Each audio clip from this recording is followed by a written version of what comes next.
Good evening students, I am doctor Upasana Sharma. आप सभी का फिर से अपने यूट्यूब चैनल पर स्वागत करती हूँ। स्टूडेंट्स, हम लगातार आपको संगीत विषय की तैयारी करा रहे हैं और संगीत विषय में जितनी भी प्रतियोगिता परीक्षाएं आप दे रहे हैं या देने वाले हैं, उन सभी प्रतियोगिता परीक्षाओं की तैयारी के लिए आप हमारे चैनल से जुड़िए, हमारे चैनल को सब्सक्राइब करिए। आपको सभी टॉपिक फ्री ऑफ कॉस्ट इस चैनल पर दिए जा रहे हैं। ठीक है, जल्दी हम एक प्लेलिस्ट भी अपनी बनाने वाले हैं कि अलग अलग प्रतियोगिता परीक्षाओं के अलग अलग टॉपिक को हम उसमें बना देंगे, जिससे कि आप सभी को सुलभ हो जाए और भी ज़्यादा हर टॉपिक को कवर करना। इसके साथ साथ हम आपको लाइव क्लासेस भी दे रहे हैं। लाइव क्लासेस आपकी हर शाम 8 बजे होती है, तो आप सभी हमारी लाइव क्लासेस में भी जुड़िएगा। अगर कोई भी बच्चा चाहता है कि वो टेस्ट अटेम्प्ट करे, जो भी टॉपिक हमने पढ़ाए हैं उससे संबंधित आप टेस्ट करना चाहते हैं, अपना जानना चाहते हैं कि हमारा कितनी तैयारी हुई है, कितनी प्रिपरेशन हमारी हुई है, तो हमारे टेलीग्राम ग्रुप से भी जुड़ जाए। टेलीग्राम लिंक आपको हमारे चैनल के डिस्क्रिप्शन में मिल जाएगा। तो बच्चों, इसी श्रृंखला में आज हम कर रहे हैं अपनी क्लास 14 में आज हम कर रहे हैं भारतीय स्वरलिपि पद्धति। बच्चों, इस सब्जेक्ट में से, इस टॉपिक में से काफ़ी क्वेश्चंस लगते हैं हर एग्जाम में, चाहे वो टीजीटी पीजीटी कोई भी एग्जाम हो, हर एग्जाम में। और मैं आपको बता दूं, मैं जो भी टॉपिक कर रही हूँ बच्चों, ये केवल टीजीटी एलटी ग्रेड के लिए नहीं है, बल्कि किसी भी एग्जाम के लिए ये टॉपिक सभी एग्जाम में मस्ट होते हैं। तो आपको ये टॉपिक जरूर ही कवर करनी चाहिए अगर आप संगीत क्षेत्र में सरकारी नौकरी पाना चाहते हैं। तो आज हम टॉपिक कर रहे हैं भारतीय स्वरलिपि पद्धति। अब आप जानते ही हैं कि भारतीय स्वरलिपि पद्धति का जो विकास किया वो हमारे आधुनिक समय के दो विद्वान रहे हैं, विष्णु दिगंबर पलुस्कर और विष्णु नारायण भातखंडे। 20वीं शताब्दी में यानी कि आधुनिक काल में इन दोनों विद्वानों ने ही स्वरलिपि पद्धति का विकास किया और उसको स्वर ताल में बांधा। ठीक है, तो सबसे पहले हम जान लेते हैं कि स्वरलिपि क्या है। स्वरलिपि की मुख्य डेफिनेशन क्या आएगी। कई बार पूछ लिया जाता है कि स्वरलिपि की डेफिनेशन क्या है, तो आपको स्वरलिपि की डेफिनेशन आनी चाहिए कि किसी गाने की कविता या साजों पर बजाने वाली गत को, किसी गाने की कविता या साजो यानी कि इंस्ट्रूमेंट पर बजाने वाली गत को जब स्वर व ताल के साथ लिखा जाता है। किसी भी कविता को जो भी हम गा रहे हैं या कोई भी साज पर बजा रहे हैं, किसी भी इंस्ट्रूमेंट पे बजा रहे हैं, जो हमारे तत्वाद्य उस पर बजा रहे हैं, या सुशील वाद्य हारमोनियम है जैसे कि, या गिटार है, किसी पर भी हम बजा रहे हैं और उसको जब स्वर और ताल के साथ लिखा जाता है तो उसको हम क्या कहते हैं, स्वरलिपि वह कहलाती है। स्वरलिपि मीन स्वर और ताल से बंधी एक रचना। ठीक है, कोई भी गाना है उसको हम स्वर और ताल में जब बांध देते हैं तो वो क्या बन जाती है, हमारी स्वरलिपि बन जाती है। तो बच्चों, इसके अगर हम इतिहास की बात करें तो माना जाता है कि लगभग 200 ईसा पूर्व पाणिनि के समय में स्वरलिपि पद्धति प्रचलित थी। ठीक है, पाणिनि के समय में स्वरलिपि पद्धति प्रचलित थी, लेकिन उस समय उसका उतना विकास नहीं हो पाया। अब विकास क्यों नहीं हो पाया, उसके भी कई रीजन थे। फर्स्ट रीजन ये था, उस समय गुरु शिष्य परंपरा थी, तो गुरु क्या करता था, शिष्य को मौखिक यानी कि जुबानी वो सिखाते थे। कोई भी वो ऐसा नहीं कहते थे कि आप लिख लीजिए। वर्तमान समय में तो जो हमारे यहाँ पर महाविद्यालयों में, विद्यालयों में जो परंपरा चल रही है वो क्या चल रही है कि आपको पहले लिखा दिया जाता है और आपको फिर बंदिश कराई जाती है। लेकिन उस समय क्या था, मौखिक रूप से ही अभ्यास कराया जाता था, यानी कि गुरु ने जो बोला वो शिष्य ने सुना और सुन करके उसको गाया। ठीक है, तो उस समय ये प्रॉब्लम थी। सेकंड प्रॉब्लम क्या थी कि उस समय जो मुद्रण सामग्री, मुद्रण जो लेखन के लिए उतने उचित प्रबंध नहीं थे। जिस प्रकार अब कोई भी चीज़ हम छपवा लेते हैं, कहीं भी अलग अलग प्रिंटेड बने हुए हैं, अलग अलग प्रकाशन है, बुक कहीं भी हमारी छप जाती है, तो उस समय ये भी इतनी अच्छी सुविधाएं नहीं थी कि मुद्रण की और लेखन की जो बहुत अच्छी सुविधाएं हैं, उस समय इतनी सुविधाएं नहीं थी। तो एक ये भी रीज़न था कि उचित सुविधाएं उस समय नहीं थी। ठीक है, तो पाणिनि के समय में उस समय क्या था, तीव्र और कोमल स्वरों के भेद तथा ताल मात्राओं वाली स्वरलिपि उस समय नहीं होती थी। केवल ऐसे ही स्वरलिपि माना जाता था कि एक स्वरलिपि आपको ऐसे पॉइंट वाइज बस आपको गीत लिखवा दिया। इस तरह से मान लीजिए कि कोई गीत कोई भी बंदिश हम गा रहे हैं, बंदिश पे कोई भी बंदिश होती है तो उसमें गीत टाइप होता है, तो उसको बस उन्होंने याद कर लिया और गा लिया। लेकिन स्वर ताल वाली स्वरलिपि उस समय भी नहीं थी। तो माना जाता है इस तरह की स्वरलिपि थी पाणिनि के समय में, इतिहास को अगर हम देखेंगे। लेकिन और इसके रीजन क्या थे कि स्वर ताल वाली नहीं थी, क्योंकि फर्स्ट मैंने रीजन आपको बताया कि उस समय गुरु जो थे शिष्य को जुबानी ही कराते थे। सेकंड उस समय लेखन और मुद्रण की उतनी सुविधाएं नहीं थी। थर्ड, उस समय केवल ये भी था, ये चीज़ें भी थी कि जो गुरु होते थे, उस्ताद होते थे, वो केवल अपने वंशज को ही सिखाते थे। उस समय ये नहीं था कि कोई भी आ गया और आपसे सीख लेगा, उन्होंने हाँ कह दिया। बहुत कठिन परीक्षा होती थी, उसके बाद अगर वो परीक्षा में पास होता तो ही उसको सिखाया जाता था, और गुरु के यहीं पर रहकर उसे रहना पड़ता था पूरा समय, और गुरु के ही मतलब सानिध्य में रह करके होता था। अब तो क्या है कि महाविद्यालयों में ये चीज़ें आ गई हैं, संगीत आ गया है, तो गुरु शिष्य परंपरा थोड़ी सी हमारी हटती जा रही है। ठीक है, अब आता है हमारी बात करते हैं आधुनिक काल में। तो आधुनिक काल में मैंने जैसे आपको बताया कि लगभग 80-90 वर्ष पूर्व पंडित विष्णु दिगंबर पलुस्कर और विष्णु नारायण भातखंडे जी ने स्वरलिपि पद्धति का विकास किया। इन्होंने जाना कि अगर हम इसको इस तरह स्वरलिपि पद्धति स्वर और ताल पे बांधेंगे तो ये आगे के लिए सुरक्षित हो जाएगी। अब ठीक है, ये चीजें है कि गुरु ने शिष्य को सिखाया। पहले प्राचीन समय में क्या था, गुरु ने शिष्य को कोई चीज सिखाई और शिष्य ने फिर अपने शिष्य को सिखाई, फिर उसने अपने शिष्य को, इस तरह से पीढ़ी दर पीढ़ी चलता रहा। लेकिन उसमें क्या हुआ, विभिन्नताएं आती गई। ठीक है, अब गुरु ने शिष्य को सिखाया, शिष्य ने अपना कुछ उसमें जोड़ दिया, तो आगे फिर उसने और तरह की बंदिश हो गई, फिर आगे चला। लेकिन स्वरलिपि पद्धति से एक ये चीजें हो गई है कि कोई जो भी स्वर हम उसमें लिखा हुआ है स्वरलिपि में, वही हम लगातार कराते आ रहे हैं आगे के लिए, तो वही हमारा पैटर्न चल रहा है। इससे ये है जो उसका मूल रूप है बंदिश का या राग का, वो नहीं हटता है। ठीक है, इसके बाद आज हम बात करेंगे पूरी अपनी भारतीय स्वरलिपि पद्धति की। तो भारतीय स्वरलिपि पद्धति में भारत में 2 ही स्वरलिपि पद्धति का प्रचलन है, पंडित विष्णु नारायण भातखंडे जी की और दिगंबर स्वरलिपि पद्धति की। और इन दोनों में कंपैरिजन बच्चों इतना आता है, इतना पूछा जाता है इन दोनों के बारे में एग्जाम में। और जैसे कि मैंने आपको कल टेस्ट भी दिया था, आपको बताया था हर संडे टेस्ट होता है, बहुत इजी क्वेश्चन दिए थे, लेकिन कुछ बच्चे फिर भी नहीं कर पाए। तो जो हमारे अच्छे बच्चे हैं वही ज़्यादा मिस्टेक करी उन्होंने, क्योंकि इजी क्वेश्चन ज़्यादातर गलत होते हैं। और हम स्वरलिपि पद्धति को भी बहुत इजी समझते हैं, क्योंकि हम इसका यूज़ करते हैं अपने जीवन में। हम भारतीय भातखंडे जी की स्वरलिपि का तो यूज़ करते ही है ना, तो उसको हम समझ के कि बाद में देख लेंगे। तो कुछ क्वेश्चन इनमें ऐसे भी हैं बच्चों जिनका हम यूज़ नहीं करते हैं, जैसे कि कोमा का क्या है, फूल का क्या है, फूल जो लगाते हैं फूल, हम उसका यूज़ नहीं करते हैं। तो कुछ चीज़ें ऐसे भी हैं जो नहीं करते हैं, हम अपने प्रयोग में नहीं लाते हैं, उनको आप आज अच्छे से समझ लीजिए। और दिगंबर पलुस्कर और इन दोनों में अंतर क्या है वो भी समझ लीजिए, क्योंकि दिगंबर जी की भी कई बार पूछा जाता है।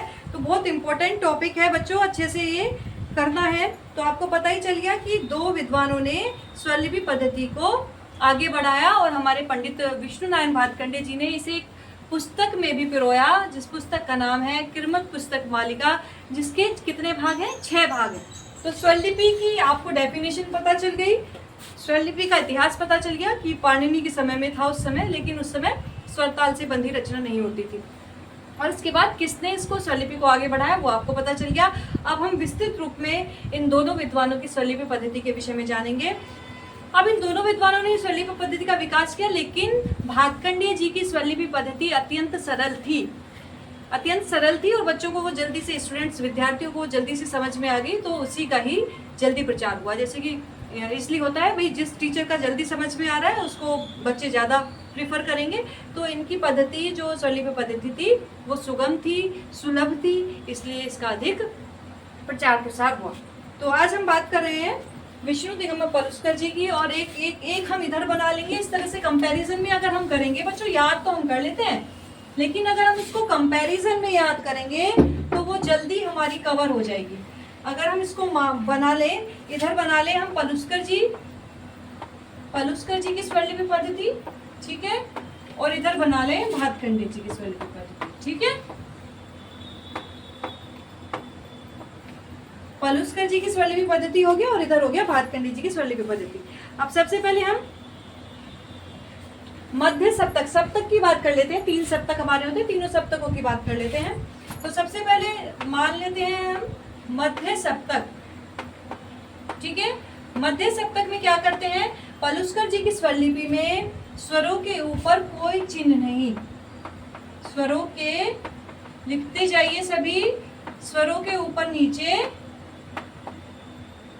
कोई चिन्ह नहीं लगाते, कोई चिन्ह नहीं लगाते, यानी कि जैसे स्वर लिखे हैं वैसे ही लिखे जाते हैं। यानी कि रे ग म प, हम जैसे स्वर लिखेंगे वैसे ही लिखे जाएंगे। किसकी स्वरलिपि पद्धति में? पलुस्कर जी की में।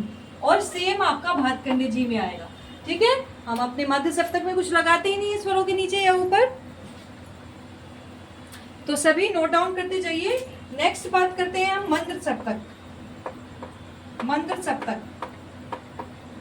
मंद्र सप्तक में पलुस्कर जी की स्वरलिपि में स्वरों के ऊपर बिंदु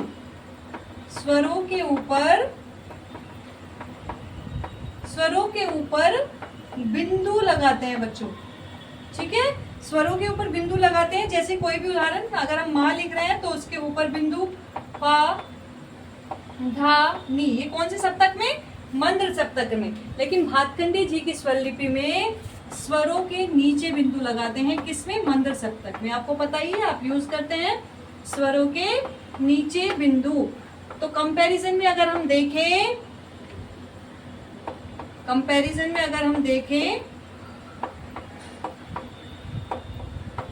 तो उल्टा हो गया। तो इसको याद करने में आसानी रहेगी कि मंद्र सप्तक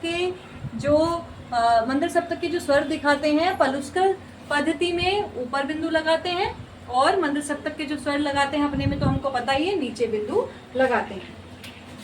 नेक्स्ट बात करते हैं। अब हमारा जो ऊपर बिंदु लगता है वो किस में लगता है?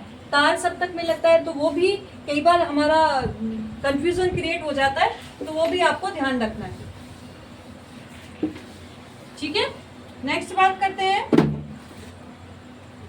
तार सप्तक। 2 सप्तक हमारे कंप्लीट हो गए। तार सप्तक में पलुस्कर स्वरलिपि पद्धति में स्वरों के ऊपर खड़ी लकीर लगाते हैं। स्वरों के ऊपर खड़ी लकीर। पलुस्कर जी में तार सप्तक में स्वरों के ऊपर खड़ी लकीर, यानी कि मान लीजिए जैसे सा, तार सप्तक का सा लिखना है तो ऊपर खड़ी लकीर लगा दी है। माँ लिखना है तो इस तरह से, जिस तरह से हमारा तीव्र स्वर प्रयोग करते हैं उस समय, उस तरह से इसमें तार सप्तक का यूज किया जाता है।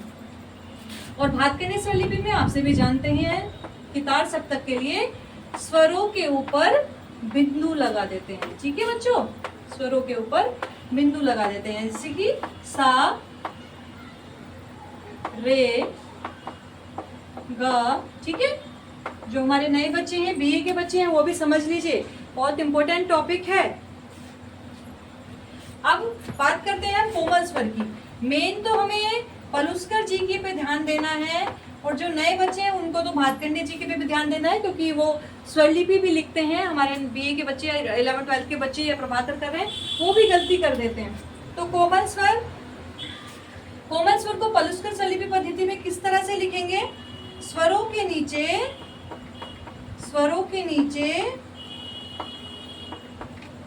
हलंत का निशान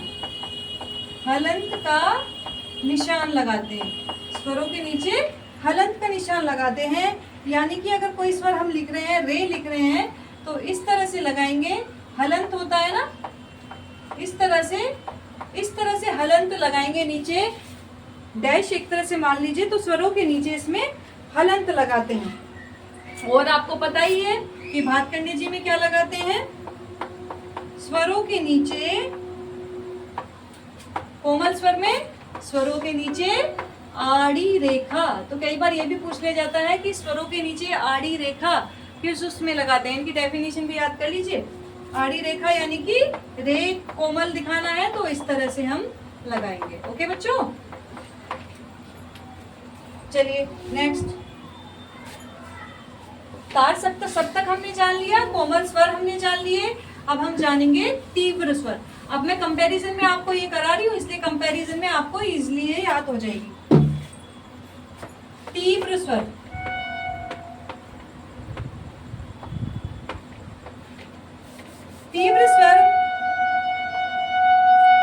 वेरी इंपॉर्टेंट है बच्चों। अब तीव्र स्वर में भी हलंत लगता है और कोमल स्वर में भी हलंत लगता है, लेकिन दोनों में हलंत अलग अलग तरीके से लगता है। तो तीव्र स्वर को लिखने के लिए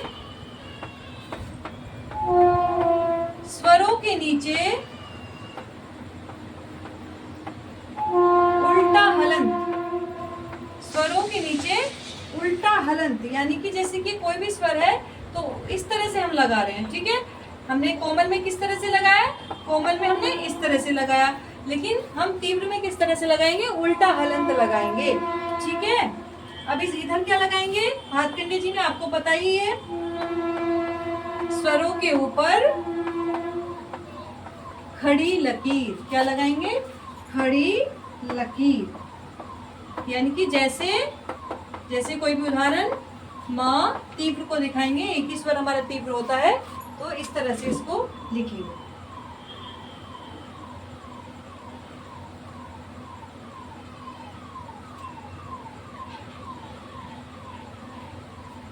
अब आगे करते हैं स्वर बढ़ाना। स्वर किस तरह से बढ़ाते हैं, इसमें जब हम स्वरों का उच्चारण करते हैं तो उनको स्वर कैसे बढ़ाते हैं। स्वरों लिख लीजिए, स्वरों के पलुस्कर पद्धति में स्वरों के उच्चारण को बढ़ाने के लिए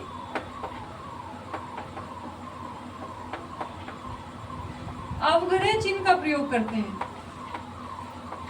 अवग्रह चिन्ह, यानी कि इस तरह से अवग्रह लगाते हैं ना, अवग्रह बोलते हैं इसको। अवग्रह जो हम लगाते हैं, हम स्वरों में नहीं लगाते, उसको बोल में लगाते हैं भातखंडे में, तो इसमें स्वर में लगाते हैं। यानी कि कोई भी स्वर को बढ़ाना है, सा इस तरह से बोलना है, तो अवग्रह लगाते चले जाएंगे। लेकिन भातखंडे स्वरलिपि में कोई भी स्वर को बढ़ाना है तो उसमें डैश यानी लकीर का प्रयोग करेंगे। यानी कि लिख लीजिए, भातखंडे स्वरलिपि में स्वरों को बढ़ाने के लिए, स्वरों के उच्चारण को बढ़ाने के लिए पड़ी लकीर इस तरह से पड़ी लकीर का प्रयोग करते हैं। यानी कि स्वरों को इस तरह से सा आ इस तरह से बढ़ाते हैं, ठीक है, आप सभी जानते ही होंगे। और इसमें अवग्रह से बढ़ाते हैं, तो ये कंपैरिजन आप याद कर लेना। नेक्स्ट बच्चों, जो चीजें मैं करा रही हूँ उसको आप बार बार रिवाइज करिए, तभी आप क्लियर कर सकते हैं।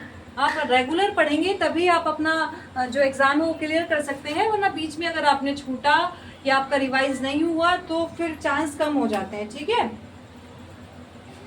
अब है बोल बढ़ाना। बोल बढ़ाना, कोई भी हम बंदिश गा रहे हैं, उसमें बोल है, उसके बोल को कैसे बढ़ाते हैं।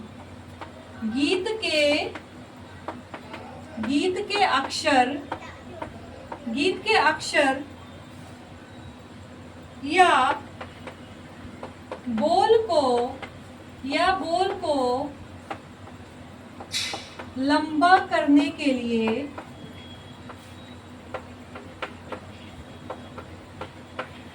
बिंदु का प्रयोग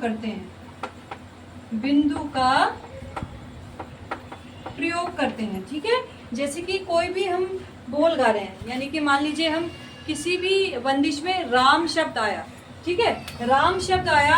अब राम को ऊपर तो इन्होंने स्वर लिख दिए, स्वर मान लीजिए गा आ पा। अब गा आ पा पे इन्हें राम शब्द लिखना है, तो रा बिंदु मा इस तरह से लिखते हैं, ठीक है। स्वरों को ये किस तरह से लिखते हैं, स्वरों को बढ़ाने के लिए अवग्रह का प्रयोग करते हैं पलुस्कर में, और जब बोल को बढ़ाते हैं तो बोल को बढ़ाने के लिए इस तरह से बिंदु का प्रयोग करते हैं। और भातखंडे जी स्वरलिपि में गीत के अक्षर लिख लीजिए, गीत के अक्षर या बोल को बढ़ाने के लिए या लंबा करने के लिए अवग्रह का प्रयोग करते हैं। अवग्रह इस तरह से जो इन्होंने स्वर में किया वो हमारे यहाँ बोल में किया जाता है। यानी कि स्वर अगर ग ग ग माँ है और इस पे हमें कोई भी बोल फिट करना है, या शाम अगर मान लेते शाम फिट करना है, तो शा आ म, ठीक है। समझ आ गया बच्चों? अगर आपको चीजें समझ आ रही हो, क्लियर हो रही हो और आपको अच्छा लग रहा है ये सब चीजें पढ़ के, तो लाइक जरूर करिएगा वीडियो को और कमेंट जरूर करिएगा कि हमें समझ में आ गया। कमेंट देखकर ही हमारा हौसला बढ़ता है कि हम आपको आगे पढ़ाएं।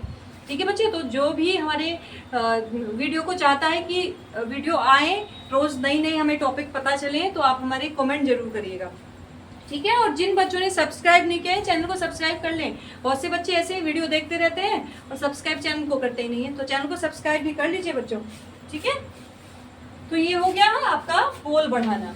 अब नेक्स्ट बेटा, इनमें से क्वेश्चन बहुत लगते हैं स्वरलिपि पद्धति में से, तो आप सभी इसको बिल्कुल अच्छे से तैयार कर लीजिए। नेक्स्ट है कर्ण स्वर। कर्ण स्वर को किस तरह से पलुस्कर पद्धति में दिखाया जाता है? जब किसी स्वर के ऊपर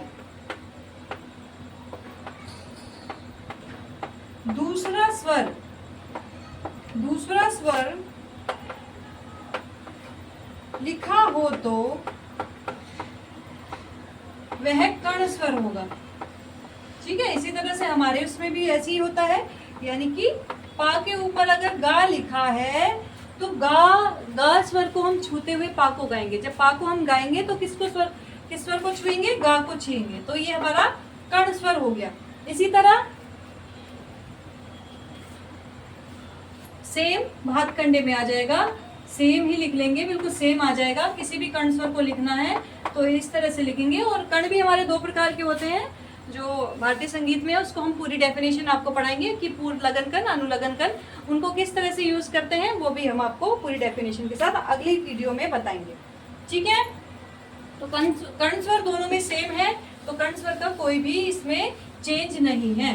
तो आप इस डिफरेंस से ये जान पाएंगे और आपको इजली आपको बिल्कुल क्लियर हो रहा होगा कि भातखंडे जी में क्या है, भातखंडे स्वरलिपि पद्धति में किस तरह के रूल्स हैं और इसमें पलुस्कर में किस तरह के रूल्स हैं।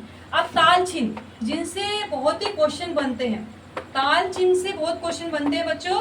तो ताल चिन्ह तो आपको 100% अच्छे से याद करनी है। जैसे कि सम, पलुस्कर स्वरलिपि पद्धति में सम को इस तरह से लिखा जाता है, जैसे हिंदी में एक इकाई बनाते थे ना, आजकल तो बच्चों को सिखाते ही नहीं है एक इकाई।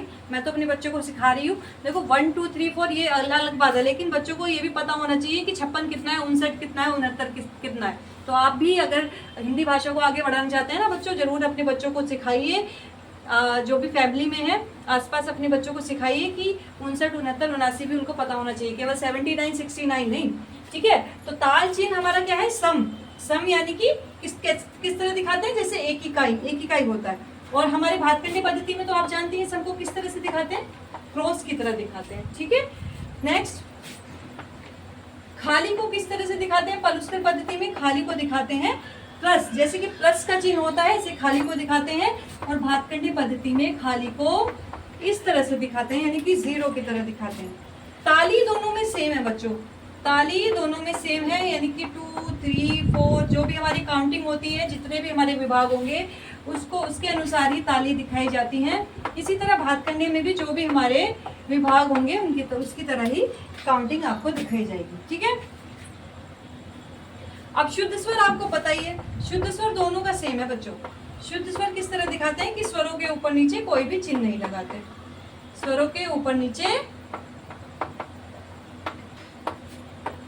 कोई चिन्ह नहीं। कई बार इस तरह से भी क्वेश्चन पूछ लिया जाता है कि शुद्ध स्वर, पलुस्कर स्वरलिपि पद्धति में शुद्ध स्वर को कैसे दिखाया जाता है।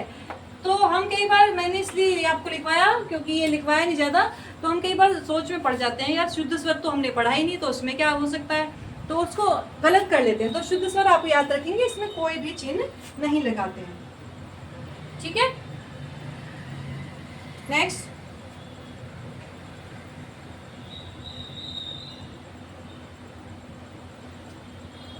अब कुछ चीजें हम पलुस्कर जी की जान लेते हैं। ये तो कंपैरिजन हो गया, जो दोनों में ही चीजें प्रयुक्त की जाती हैं, दोनों चीजों में ही प्रयुक्त की जाती हैं। अब पलुस्कर जी की भी कुछ ताल और जान लेते हैं, जैसे कि चार मात्रा को पलुस्कर जी किस तरह से दिखाते हैं? चार मात्रा को क्रॉस इस तरह से दिखाते हैं। 2 मात्रा, अब हमारे यहाँ तो जो मात्राएं होती हैं उनको नीचे से इस तरह से बांध लेते हैं, इस तरह से बांध लेते हैं। 1 मात्रा में करना होता है, 2 मात्रा में करना होता है, इस तरह से नीचे से बांध लेते हैं। कोई ऐसा हमारे यहाँ अलग अलग चिन्ह नहीं है, लेकिन उनके हैं। 2 मात्रा, इस तरह से 2 मात्रा का साइन होता है। 1 मात्रा का इस तरह से डैश लगाते हैं, आधी मात्रा को भी दिखा देते हैं बच्चों ये। तो आधी मात्रा का भी साइन किस तरह से पलुस्कर जी में 0 की तरह दिखाते हैं। 1/4 मात्रा, एक चौथाई मात्रा को भी दिखाते हैं, तो चौथाई मात्रा को ये इस तरह से दिखा देते हैं, ठीक है। और 1/8 मात्रा, 1/8 मात्रा में ये डबल हो जाता है, इस तरह से 2 हो जाते हैं। तो बिल्कुल साइन आपको बिल्कुल ये जरूर याद रखने हैं, पूछा जाता है कई बार इनके बारे में, ठीक है। अब इसमें क्या होता है, इसमें जब हम स्वरों को बांधते हैं या फिर मान लीजिए हम कोई भी बोल को बांधते हैं तो किस तरह से बांधते हैं, कई स्वरों को, लिख लीजिए, कई स्वरों को एक मात्रा में गाने बजाने के लिए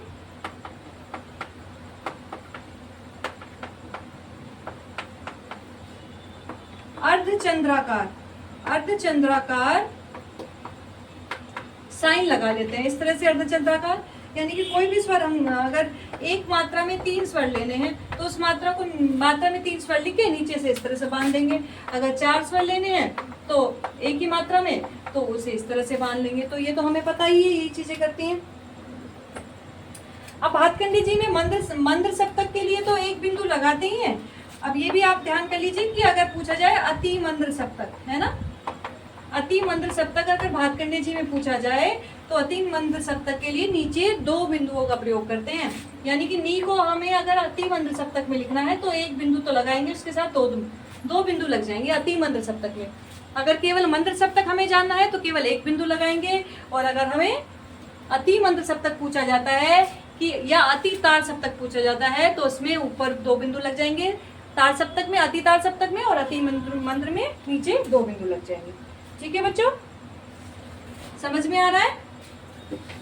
अति मंद्र सप्तक में नीचे 2 बिंदु लग जाएंगे भातखंडी जी स्वरलिपि पद्धति में। और बात करें अगर हम अति तार सप्तक में, अति तार यानी कि तार सप्तक से ऊंचा, अति तार सप्तक में ऊपर 2 बिंदु इस तरह से गा मा पा। ठीक है, क्लियर हो रहा है? अब एक इस तरह का चिन्ह होता है बच्चों भातखंडी स्वरलिपि पद्धति में, किस तरह का चिन्ह, इस तरह का चिन्ह होता है। यानी कि पहले क्रॉस होता है और फिर बीच में इस तरह से, इसको फूल का चिन्ह बोलते हैं। ठीक है, तो ये इसको किसका चिन्ह बोलते हैं? फूल का चिन्ह। ये फूल का चिन्ह हो जहां पर होता है उसका मतलब होता है एक मात्रा चुप रहिए, एक मात्रा। अब इस साइन का हम प्रयोग नहीं करते हैं, आपको बताइए कि जब हम बंदिश गाते हैं तो कभी भी इस साइन का प्रयोग हमारे उसमें आता नहीं है। तो आपको ये याद रखना है, कई बार क्वेश्चन आया है। अब अगर कोमा का चिन्ह हो, इस तरह से कोमा हम लगाते हैं ना, जिसको हम कोमा बोलते हैं, तो कोमा का चिन्ह अगर दिखता है तो उसके लिए मतलब होता है कि एक मात्रा ठहरिए, एक मात्रा ठहरिए। तो कई बार क्वेश्चन बना है बच्चों कि भातखंडी स्वरलिपि पद्धति में एक मात्रा चुप रहिए का साइन कौन सा होता है? तो साइन फूल का चिन्ह हो गया, एक मात्रा चुप रहिए, और एक मात्रा ठहरिए कोमा का चिन्ह। तो ये आपको अच्छे से याद रखना है। नेक्स्ट,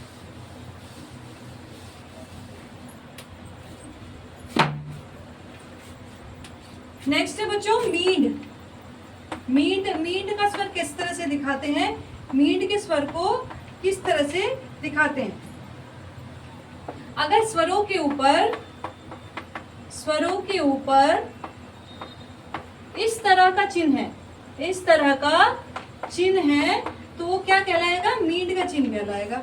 यानी कि कोई भी स्वर हम मान लीजिए, कोई भी स्वर ले लेते हैं, मा पा धा ले लेते हैं, तो माँ से धा की अगर मींड दिखानी है तो हमें इस तरह से ऊपर चिन्ह लगेगा। इसको बोलते हैं अर्धचंद्राकार। क्या बोलते हैं? अर्धचंद्राकार। तो कई बार पूछ लिया जाता है अर्धचंद्राकार चिन्ह का कब प्रयोग किया जाता है? तो जब कब प्रयोग किया जाता है ऊपर की साइड, जब हम मींड का प्रयोग करते हैं तो तब अर्धचंद्राकार चिन्ह का प्रयोग किया जाता है।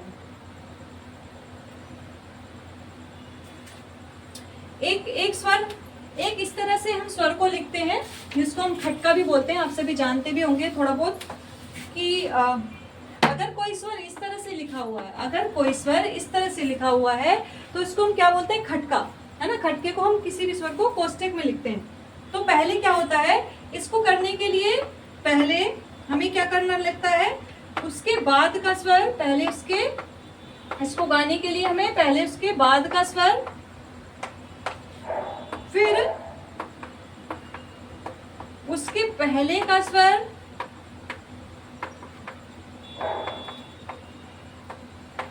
और फिर मूल स्वर जो हमारा कोष्टक में स्वर है।